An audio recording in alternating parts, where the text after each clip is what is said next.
Engine valve mga boss, dual angle para sa ating Wave 125 or sa XRM 125. Ito yung pitch bike diamond mga boss.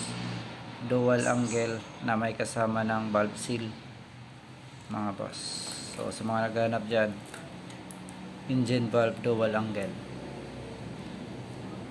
Ayan. At ito, meron din tayong pang Mio mga boss, 24-28. Ayan. Dual angle engine valve pitch bike diamond 24-28. At sa sniper mga bossing 1922. So ayan yung ating engine valve para sa ating sniper.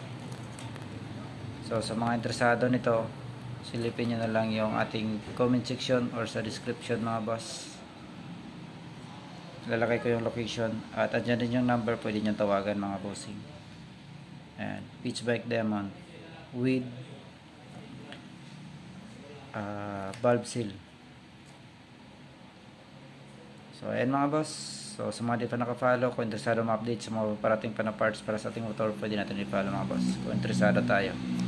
Palagi tayo nag-update dito ng mga parts, lalong lalo na yung mga paparating pa na parts mga bossing, yung bago. So abang-abang mga bossing sa ating mga updates. So ayan lang mga boss yung ating updates ngayon. Ride safe mga bossing.